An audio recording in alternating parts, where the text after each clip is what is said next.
আজ আমি ফিনান্সের সবচেয়ে গুরুত্বপূর্ণ একটি অধ্যায় নিয়ে আলোচনা করব। এর নাম হচ্ছে টাইম ভ্যালু অফ মানি বা অর্থের সময় মূল্য। সময়ের সাথে যে অর্থের মূল্যের পরিমাপের পরিবর্তন হয়, এটিকেই মূলত এই চ্যাপ্টারে তুলে ধরা হয়। আমরা একটু উদাহরণের মাধ্যমে বিষয়টি বুঝে নিই। এটি আমরা একটা টাইম লাইন অঙ্কন করলাম। এটি হচ্ছে সময়। মনে করুন যে আপনি 2020-এ অবস্থান করছেন, আর অতীতে আমরা নিলাম হচ্ছে 2000 সাল, 20 বছর আগে, এবং 20 বছর পরে ভবিষ্যতে 2040। এখন আমরা একটু চিন্তা করি যে বর্তমানে 1 টাকায় মাত্র একটি চকলেট পাওয়া যায়, কিন্তু আপনি যদি 2000 সালে যেতেন 1 টাকা দিয়ে, কিন্তু আপনি 4টি চকলেট পেতেন। এখন দেখুন, অতীতে কিন্তু 4টি চকলেট 1 টাকা দিয়ে পাওয়া যাচ্ছে, বর্তমানে শুধুমাত্র একটি পাওয়া যাচ্ছে। 2040 সালে 20 বছর পর এই 1 টাকা দিয়ে চকলেট পাওয়া যাবে কিনা সন্দেহ। আমরা একটু পরিমাপের দিকে খেয়াল করি। 2000 সালে 1 কেজি চালের দাম ছিল এভারেজ 15 টাকা, আর 2020 সালে এই টাকার পরিমাণ দাঁড়ালো 1 কেজি চালের দাম এভারেজে 40 টাকা। আর আপনি যদি 2040 সালে যান, এই যে দেখুন, একটু খেয়াল করে, এখানে দামটি বৃদ্ধি পেয়ে দাঁড়ালো হচ্ছে 25 টাকা, বৃদ্ধি পেয়ে 40 টাকাতে দাঁড়ালো। আর 2040 সালে আমরা মনে করে নিই যে আনুমানিক এখানেও আরও 25 টাকা বৃদ্ধি পেয়ে এটা 65 টাকায় গিয়ে দাঁড়াবে। এখন মূল কথা হলো, এখানে কি আদতেই চালের দাম কি বৃদ্ধি পাচ্ছে? বাস্তবে কিন্তু চালের দাম বৃদ্ধি পাচ্ছে এই কথাটি কিন্তু সম্পূর্ণভাবে সঠিক নয়।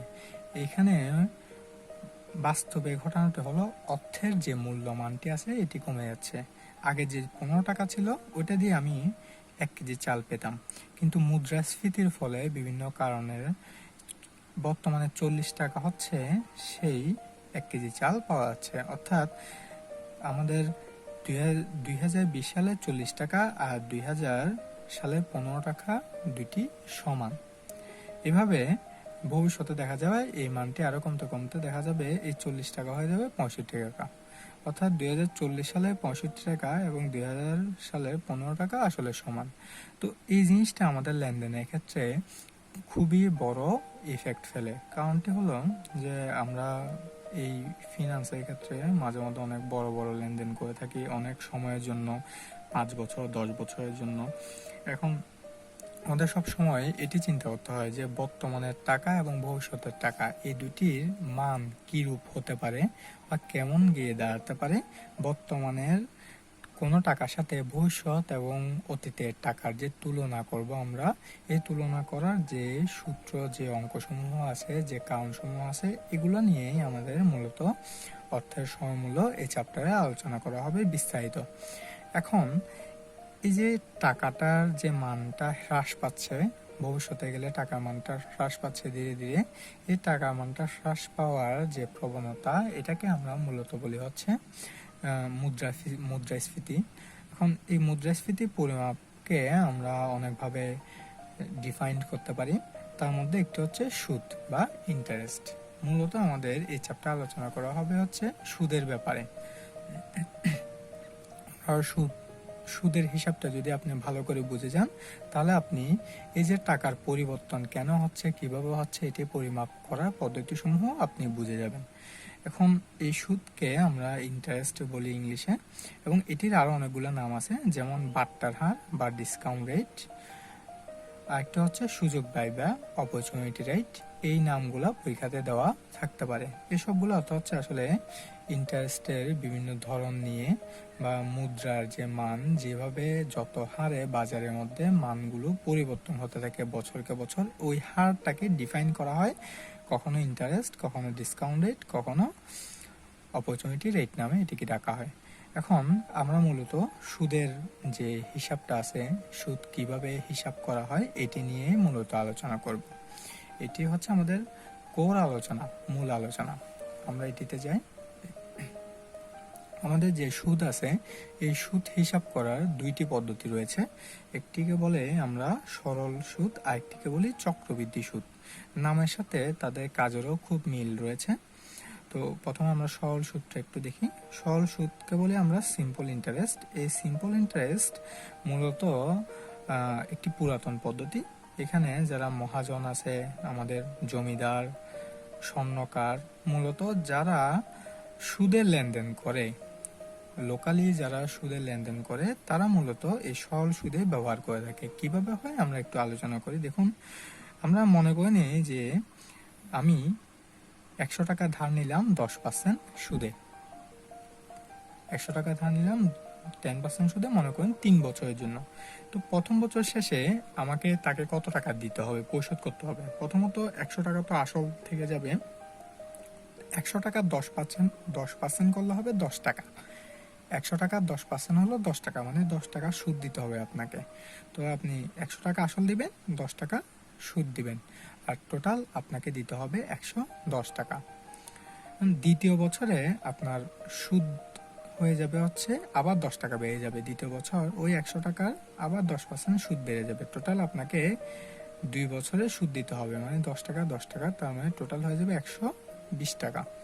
আবার তৃতীয় বছরে এসে দেখা যাবে যে আপনার 100 টাকা আসল কিন্তু এখানে সবসময় ঠিক থাকে এবং সুদ বাড়তে থাকে। 3 বছরে আপনাকে 3বার সুদ দিতে হবে 3 বছরের জন্য।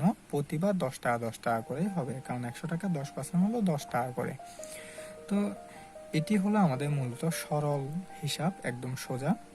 তো এটি হচ্ছে, এই জন্য এটির নাম হচ্ছে কি সিম্পল ইন্টারেস্ট। এটি সাধারণ মানুষ সবাই এটি বুঝে যায়। কিন্তু যারা হচ্ছে আধুনিক প্রযুক্তি ব্যবহার করে, অথবা ব্যাংক অথবা কোম্পানি, ওরা সবসময় হিসাব করে হচ্ছে কম্পাউন্ড ইন্টারেস্ট। কম্পাউন্ড ইন্টারেস্ট আসলে খুবই যুক্তিযুক্ত। কম্পাউন্ড ইন্টারেস্ট কিভাবে হিসাব করা হয় আমরা এটি একটু দেখে নিই। আমরা সেম উদাহরণটা এই ক্ষেত্রে ব্যবহার করব। দেখুন, আপনার এই 100 টাকার সেমে আপনি 100 টাকা ধার নেবেন 10% সুদে, ঠিক আছে? আপনি 100 টাকা ধার নিলেন 10% সুদে। তাহলে প্রথম বছর আপনাকে কি করতে হবে? 100 টাকা আসল, তার উপর 10% সুদ, 10 টাকা। তাহলে আপনার বছর শেষে গিয়ে আপনার টাকা দাঁড়াবে কত? 110 টাকা। এই যে 110 টাকা আছে, এটির উপর কি করতে হবে? পরবর্তী বছর আবার সুদ দিতে হবে। পরবর্তী বছরে যে 110 টাকাটি আসলে পরিণত হবে এবং এটির উপর আবার আপনাকে 10% সুদ দিতে হবে। 110 টাকার 10% হলো 11 টাকা। 11 টাকা সুদ দিয়ে আবার 121 টাকায় গিয়ে দাঁড়াবে। এই 121 টাকার উপর আপনাকে আবার সুদ দিতে হবে। 121 টাকার উপর যদি আপনি 10% করেন তাহলে হবে 12.1। এটি যদি আপনি যোগ করেন তাহলে আপনার টোটাল টাকা হয়ে যাবে হচ্ছে 133.1। এখন এই যে এই প্রসেসটা আছে, এখানে প্রতি বছর আপনার আসলের পরিমাণটি চেঞ্জ হয়ে যাচ্ছে। প্রতি বছর সুদটি যোগ হয়ে আসলে রূপান্তর হচ্ছে। ওই আসলের উপর পরবর্তী বছর আবার নতুন করে সুদ দিতে হচ্ছে। ওই আসলের উপর প্রতি বছর আবার নতুন করে সুদ দিতে হচ্ছে। এই যে ব্যাপারটি আছে, এটি হচ্ছে আমাদের কম্পাউন্ড ইন্টারেস্ট। এটি চক্র আকারে ঘুরতে থাকে, এখান থেকে এখানে, আবার চক্র আকারে এখানে, আবার এখানে, আবার এখানে। এটি চক্র আকারে ঘুরতে থাকে। প্রতি চক্র যতবার ঘুরবে ততবার সুদের হার বৃদ্ধি পাবে, সুদ ধীরে ধীরে বৃদ্ধি পাবে। দেখুন, প্রথম বছর হচ্ছে 10 টাকা সুদ, কিন্তু দ্বিতীয় বছর হলো আমাদের 11 টাকা সুদ, আর তৃতীয় বছর হয়ে গেল 12.1 সুদ। এই যে এখন সুদ ধীরে ধীরে কিন্তু বৃদ্ধি পাচ্ছে আপনার। এই যে ধীরে ধীরে সুদ বৃদ্ধি পাওয়ার যে প্রবণতা, এটাকে বলে চক্র বৃদ্ধি। মানে যত চক্র ঘুরবে ততবার বৃদ্ধি পাবে, এই জন্য এটির নাম হলো চক্র বৃদ্ধি।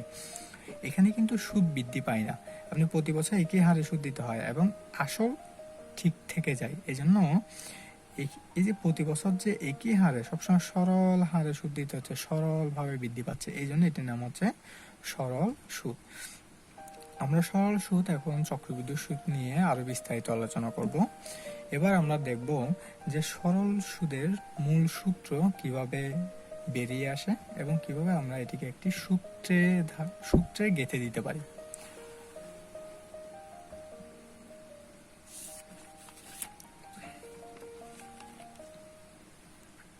সিম্পল ইন্টারেস্ট, সরল সুদ।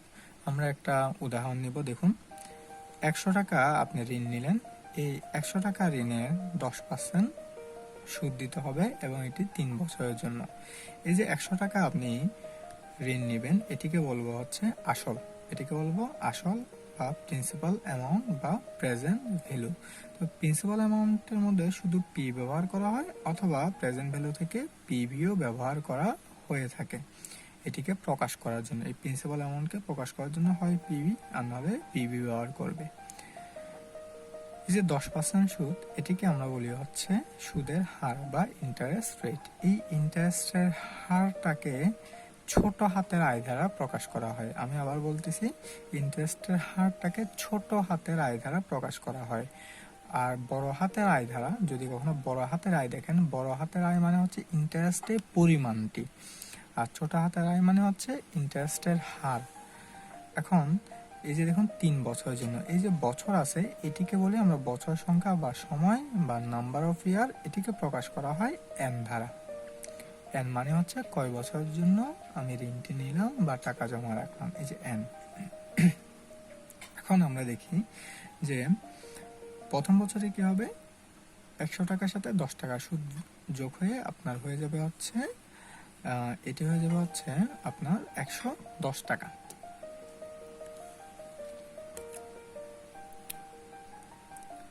110 টাকা আপনার দিতে হবে। আর দ্বিতীয় বছর যদি হিসাব করেন, তাহলে 2 বার যোগ হয়ে কত হবে, 120 টাকায় গিয়ে দাঁড়াবে। আর এখানে সব মিলে কত হবে, আপনার 130 টাকা হয়ে যাবে, মানে 3 বার সুদ দিতে হবে। এই যে এই জন্যই তো এটি সরল সুদ, আমরা কিছুক্ষণ আগে দেখলাম। এখন আমরা দেখি এই প্রসেসটাকে একটি সূত্রে রূপান্তর করার চেষ্টা করি। দেখুন, এই যে 130 টাকা যেটা আপনাকে 3 বছর পর দিতে হবে, এটি আপনাকে বের করতে বলবে যে 3 বছর পর আপনার কত টাকা ঋণ পরিশোধ করতে হবে, কত টাকা হবে।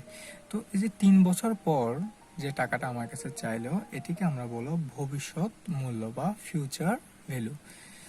এখন এই যে 100 টাকা, দেখুন প্রতি বছর 100 টাকা কিন্তু সমান থেকে যাচ্ছে। এই যে 100 টাকা যে প্রতি বছর সমান থাকতেছে, এটাকে আমরা বলি হচ্ছে পি বা প্রিন্সিপাল অ্যামাউন্ট। এখন এই যে দেখুন, এই যে 10 টাকা 10 টাকা এটা বারবার সমান হয়, কিন্তু প্রতি বছর প্রথম বছর একটা থাকে, দ্বিতীয় বছর 2টা থাকে। এই যে প্রথম বছর একটা, দ্বিতীয় বছর 2 বার সুদ দিতে হচ্ছে, তৃতীয় বছর আমাকে 3 বার সুদ দিতে হচ্ছে। এখন একটু এই 10টা কিভাবে আসলো, 10টা আসলো হচ্ছে 10% করার পর, মানে আমি আসল টাকার উপর যদি 10% করি, তাহলে আমার পাবো হচ্ছে কি 10 টাকাটা পাবো। এই 10 টাকা কিভাবে আসবে, 100 টাকার উপর, মানে যে ঋণটা নিব এটির উপর 10% সুদ করলে 10 টাকা পেলাম আমি। ঠিক আছে, কথা হচ্ছে এভাবে কি 10 10 10 10 3 বার যোগ করব। 3 বার কেন, 3 বছরের জন্য। 3 বার যোগ না করে আমি একটা কাজ করতে পারি, এটাকে লিখতে পারি যে এটির সাথে আমরা 3 গুণ করে দিতে পারি। এই যে 3, এটা আমরা কিন্তু গুণ করে দিতে পারি, সাথে একসাথে গুণ করে দিতে পারি, তাহলে আমাদের কাজটি হয়ে যাবে। তো আমাদের এই 3 যে আমরা গুণ করব কেন, কারণ 3 বছরের সুদ, এই জন্য। তো এই 3-এর নাম হচ্ছে এন। আর এই যে ইন্টারেস্ট হার দেখতেছেন, এটাকে আমরা বলি ছোট হাতের আই। আর এই যে 100, এটার নাম তো পি। তাহলে আমরা আমাদের কাঙ্ক্ষিত ফলাফল পেয়ে গেলাম। দেখুন, এফভি মানে হচ্ছে ফিউচার ভ্যালু, আমাকে বের করতে হবে। পি মানে হচ্ছে আসল principal amount, plus PIN। PIN মনে রাখার সুবিধার্থে আপনি জাস্ট এটাকে পিন বলতে পারেন, পি প্লাস পিন। তো এই যে পি মানে হচ্ছে প্রিন্সিপাল অ্যামাউন্ট, আই অর্থ হচ্ছে ইন্টারেস্টের হার, এন অর্থ হচ্ছে সংখ্যা। এই সবগুলো পরস্পর গুণ আকারে আছে, এই যে গুণ গুণ, এই জন্য আমরা এখানে গুণ ইনটু আছে। এখন আপনি আমাদের প্রথম সূত্রটা আমরা পেয়ে গেলাম। এখন এই সূত্রের 2টা অংশ আছে, একটি অংশ হচ্ছে আসল নির্দেশ করে, আর পরের অংশটা হচ্ছে সুদ নির্দেশ করে। এই যে আমাদের একটি অবজারভেশন, এই অবজারভেশন থেকে আমরা আরেকটি সূত্রের আবির্ভাব করতে পারি। এটা হচ্ছে, আমাকে যদি কখনো সরল সুদের শুধু সুদ নির্ণয় করতে বলে, তাহলে আমরা শুধুমাত্র PIN এই 3টি পরস্পর গুণ করে দিলে হয়ে যাবে। এই জন্য আমরা আমাদের দ্বিতীয় সূত্র পেয়ে গেলাম। এটা হচ্ছে আই ইকুয়াল টু, আয়ত্ত বড় হাতের আয়ত্ত হচ্ছে সুদের পরিমাণ, ছোট হাতের আয় মানে হচ্ছে সুদের হার। এই যে PIN, এটি মূলত আমাদের সুদ বা ইন্টারেস্ট বা বড় হাতের আয়। তো এই যে PIN, I equal to PIN, এটাই আমাদের সুদ। এখন আমরা দেখি যে আমাদের এই যে সূত্রটি আমরা এখন বের করলাম, এই সূত্রটি আসলে আরো অনেকভাবে বইতে প্রকাশ করা হয়, একটু মনোযোগ দিয়ে দেখুন। এই যে এই জায়গায় PV FB equal to P plus pin, এটা আমাদের একটি সূত্র। এখন আপনি চাইলে এখান থেকে পি কমন নিয়ে ফেলতে পারেন। পি যদি কমন নেন তাহলে থাকবে কি 1 plus I N, 1 plus N. এখন 1 প্লাস আই এন থাকলো। এবার আপনি চাইলে এই পি কে পিভি আকারে লিখতে পারেন, প্রেজেন্ট ভ্যালু। অনেক বইতে এভাবে লেখে, অনেক বইতে এভাবে লেখে। তো এটিও কিন্তু আসলে সেম সূত্র, এখান থেকে শুধু পি কমন নেওয়া হয়েছে। এখন আপনি চাইলে এই যে 1 প্লাস আইএন, এটাকে আপনি এই পাশে পাঠিয়ে দিতে পারেন পিভি নিচে। তো এটি যেহেতু গুণ আকার আছে, এটি যদি আপনি এই পাশে পাঠান তাহলে ভাগ হয়ে যাবে। এখন যেহেতু এটা সমান এটা, এটা সমান এটা, তাহলে এটা সমান এটা হতে পারে। তাহলে আমরা এটিকে উল্টিয়ে দিলাম, তাহলে আমাদের present value equal two future value 1 plus in. এভাবেও আপনি সূত্রটি পেতে পারেন। তো এই সূত্র মাঝে মধ্যে প্রয়োগ আছে, ব্যবহার করতে হয়। তো এই যে তিনটি আমরা সূত্র পেলাম, এটা হচ্ছে মূল সূত্রের এই রূপ। মাঝে মধ্যে একটু অর্ডার চেঞ্জ করে বইতে লেখা থাকে এভাবে। এই যে আমরা পি আই এন লিখি, এটাকে মাঝে মধ্যে পি এন আই ও বলা হয়, মানে অর্ডারটা একটু চেঞ্জ করা হয়, কিছু আগে কিছু পরে দেওয়া হয়। তো এগুলো আসলে প্রত্যেকটা গুণ আকারে থাকে বিদায় এটির স্থান পরিবর্তন করলেও কোনো সমস্যা হয় না। একই সূত্র, এটি বলেন, এটি বলেন, এটি বলেন, এটি সবগুলো আসলে একই সূত্রের বিভিন্ন ধরনের রূপ। এখন আমরা আমাদের সামারিতে চলে আসি। আমাদের সামারি হলো, আমরা এখানে দুইটি সূত্র পেলাম। একটি সূত্র হলো future value equal to P plus PIN, এটি আমাদের মূল সূত্র। আর এই যে কোণা, শুধু পিআইএন, এটি আমাদের সুদ প্রকাশ করে। তাই আমরা বলতে পারি বড় হাতায় আই বা ইন্টারেস্টের পরিমাণ ইকুয়াল টু পিআইএন, এটি আমাদের। এখন এক্সট্রা কিছু সূত্র আমরা এই যে সিদ্ধান্ত থেকে যা আমরা পেলাম অনুসিদ্ধান্তে, এই সিদ্ধান্তের উপর ভিত্তি করে আমরা আরো দুই প্রকার সূত্র লিখতে পারি। এটা হচ্ছে এই যে পি কমন নেওয়ার পর এটিকে আমরা পিভি নাম দিয়ে এভাবে প্রকাশ করতে পারি। আর এই যে PV equal to FV divide by 1 plus I N, এটি আমরা এখানে রেখে দিতে পারি। তাহলে আমাদের সূত্র হয়ে গেল একটি, দুইটি মূল সূত্র আর দুটি অনুসিদ্ধান্ত সূত্র আমরা পেয়ে গেলাম। এখন আমরা দেখি কম্পাউন্ড ইন্টারেস্টটা কিভাবে হিসাব করা হয়। এই চক্রবৃদ্ধি সুদ খুবই গুরুত্বপূর্ণ, মনোযোগ দিয়ে দেখবেন কিভাবে সূত্রটি ব্যবহৃত হয় এবং কিভাবে সূত্রটি আমাদের ব্যবহারে চলে আসলো, কিভাবে এটি আবিষ্কৃত হলো, এটি নিয়ে আমরা এখানে আলোচনা করব মূলত। দেখুন, আমরা সেম উদাহরণটা আবার নিলাম। মনে করুন 100 টাকা আপনি ঋণ নিলেন অথবা ব্যাংকে জমা রাখলেন, হতে পারে। এখন 10% সুদ 3 বছরের জন্য। তো এই যে 100 টাকা আছে, এটিকে আমরা বলবো প্রেজেন্ট ভ্যালু বা পিবি, কারণ এটি বর্তমানে আপনি জমা রাখলেন, মনে করুন আপনি জমা রাখলেন। আর 10% সুদ, এটাকে বলবো ছোট হাতের আই বা ইন্টারেস্টের হার 3 বছরের জন্য, এটাকে বলবো নাম্বার অফ ইয়ার বা এন। এখন আমাকে বের করতে হবে ভবিষ্যৎ মূল্য, মানে 3 বছর পর আপনার টাকা জমা ব্যাংকে কত টাকা হয়ে যাবে। তো এটি আসলে খুবই যুক্তিযুক্ত একটা ব্যাপার। আপনি খেয়াল করে দেখতে পারবেন যে মনে করুন আপনি 100 টাকা ব্যাংকে জমা রাখলেন। 100 টাকা ব্যাংকে জমা রাখার পর আপনাকে 100 টাকার উপর সুদ দিবে 10 টাকা। 10 টাকা সুদ দেওয়ার পর আপনার ব্যাংকে কত টাকা হয়ে যাবে? আপনার ব্যাংকে হয়ে যাবে 110 টাকা। এখন আপনি তো সুদটা তুলে খেয়ে ফেললেন না, সুদটা তো ব্যাংকে থেকে গেল। এখন আপনার ব্যালেন্স কত থাকলো বছর শেষে? বছর শেষে আপনার ব্যালেন্স থাকবে কত? 110 টাকা। এখন একটু খেয়াল করুন যে পরবর্তী বছর আপনার টাকা 110 টাকায় তো ব্যাংকে অ্যাকাউন্টে আছে, তাহলে এই 110 টাকার উপরেই কি পরবর্তী বছর সুদ দেওয়া উচিত নয়? হ্যাঁ, অবশ্যই। আপনার যেহেতু ব্যাংকে 110 টাকা আছে, পরবর্তী বছর আপনাকে এই 110 টাকার উপরে সুদ দেওয়া যুক্তিযুক্ত। তো আবার ব্যাংকে কি করবে? 110 টাকার উপরে সুদ দিবে 11 টাকা, তাহলে আপনার হয়ে যাবে 121 টাকা। এর পরবর্তী বছর আপনার কি হবে? এই 121 টাকার উপর আপনাকে কি করতে হবে?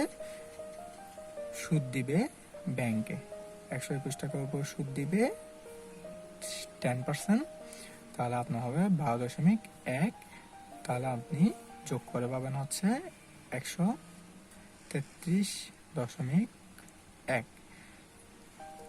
এই যে আমাদের যে হিসাবটা এখন আমরা করলাম, এটা আসলে চক্রবৃদ্ধি, কারণ দেখুন চক্র আকারে বৃদ্ধি পাচ্ছে, যত চক্র ঘুরতেছে ব্যাংকে ততবার আমার চক্র আকারে সুদ বৃদ্ধি পাচ্ছে, এই জন্য এই পদ্ধতির নাম হচ্ছে চক্রবৃদ্ধি সুদ।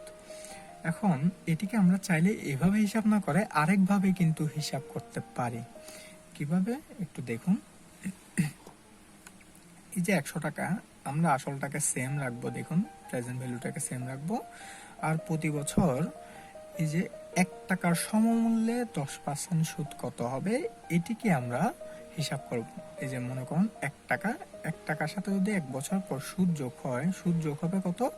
10%। 1 টাকা 10% হলো 0.10। 1 টাকাকে আপনি যদি ক্যালকুলেটরে 10% করেন তাহলে 0.10।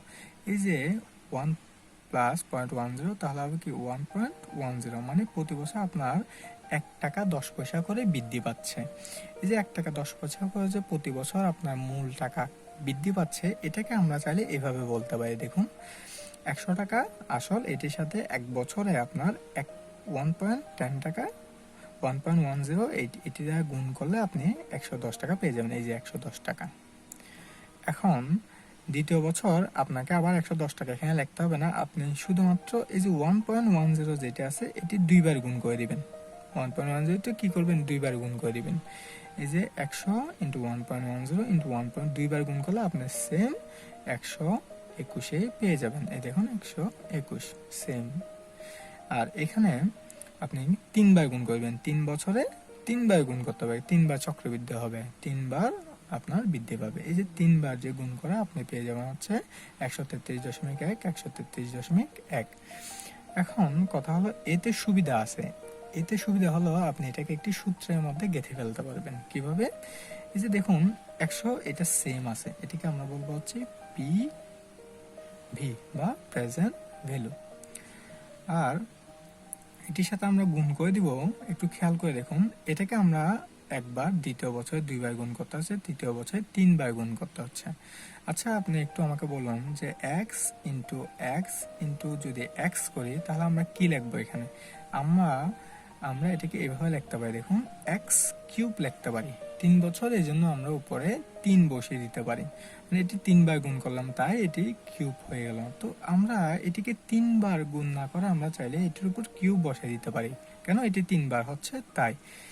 এই যে 3, এটি হচ্ছে আমাদের বছর সংখ্যা, 3 বছরে 3 বার, 4 বছরে 4 বার, 5 বছরে 5 বার, এই 3টি হলো আমাদের আসলে বছর সংখ্যা বা নাম্বার অফ ইয়ার।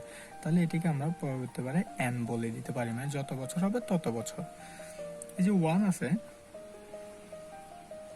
আমরা 1.10 কে আমরা দুইটা খণ্ডে ভাগ করি, 1 প্লাস 1 0। এই যে 1 প্লাস 1 0 যেটি আছে, এটির 1 যেটা আছে এটি আসলে 1 টাকা সমতুল্য মান নির্ণয় করলাম, এবং 0.10 যেটা আছে এটি হচ্ছে আয় বা সুদের হার।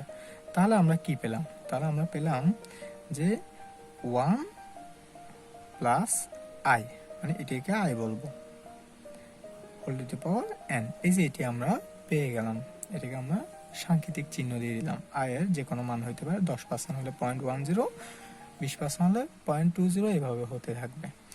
এখন দেখুন এই যে আমাদের ফিউচার ভ্যালু বের করতে হবে, PV into 1 plus I whole to the power n। এটি আমাদের মূল সূত্র হয়ে গেল। আমাদের সামারিতে আমরা এটি ব্যবহার করব। দেখুন আমাদের সামারিতে আমরা একটা সূত্র পেলাম, এটা হচ্ছে কি, future value equal to present value into 1 plus I whole to the power n। এই যে এই জায়গাটুকু আছে, এই জায়গাটা আসলে 1 টাকায় আপনার প্রতি বছর কতবার চক্রবৃদ্ধি হচ্ছে, কত পার্সেন্টেজে, এটা এই জায়গাটায় আপনার নির্ণয় করে দিতে সক্ষম। আমরা একটু আগে জেনে নিলাম যে এটি কিভাবে আমাদের ধাপে ধাপে ধাপে ধাপে সূত্রে পরিণত হয়ে আসলো। এখন এই যে সুদের হার যেটি আছে এটি 10%, 10%কে আমরা পয়েন্টে কিভাবে নিব? আপনি জাস্ট 10কে 100 দ্বারা ভাগ করে দিলে আপনি এটি পয়েন্টে পেয়ে যাবেন, 0.10 এইটি। এটা হচ্ছে সুদের হারটি। আমাদের অঙ্কে আমরা সবসময় এই পয়েন্ট ব্যবহার করব। তাহলে আমাদের সামারি হলো যে আমরা এই সূত্রটি পেয়ে গেলাম। এই সূত্র হলো আমাদের চক্রবৃদ্ধি সুদের মূল সূত্র। আশা করি আপনারা বুঝে গেলেন যে কিভাবে চক্রবৃদ্ধি সুদের এই সূত্রটি গঠিত হলো।